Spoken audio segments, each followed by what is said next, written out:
All right, so this is me personally. I just want to, my perspective, the way I see it is that I was a preschool teacher when my kids were little. I was an assistant in a classroom and I switched around classrooms and I went back to my advisor, the director who had her PhD in early childhood.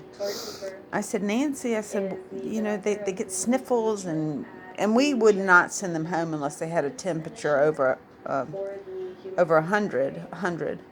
So we get a lot of little sick kids coming in and just exchanging boogers on the crayons. And she's like, oh, it's just another medium to them and it helps build immunities. And I guess I grew up in a family that said that, washing your hands before you eat is a good idea. And then they would talk about how dirty money is. I said, when you touch money, then you're just everything. So when I look at the COVID, and I think we're protecting ourselves with a mask. It's just funny. Nigeria, in the capital city, the really poor people live on like wooden floaty things in the water. And all the sewer goes right down to them, so the water's just full of sewer. And it's capital, so the wealthier people live up top, and it just washes down. And this guy from New Zealand's traveling around doing videos, and they said, "Yeah, don't you go in the water; it'll make you sick." But the little kids, the poor little kids from Nigeria, never get sick. They're swimming around in the sewer. So I did get immunized. I went ahead. What's wrong with that? That sounds fine. Go get immunization.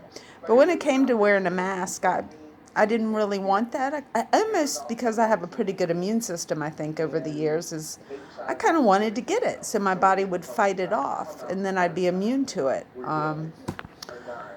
But I didn't get it. Um, so, I mean, I guess I could still get it, but so far I haven't gotten it.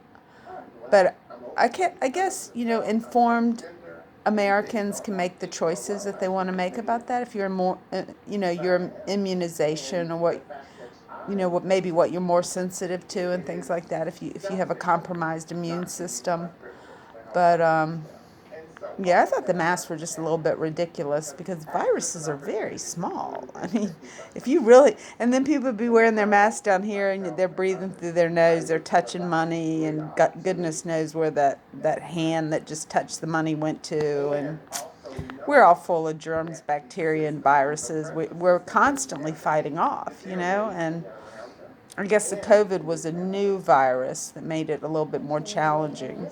But it looks like we got through it. Thanks.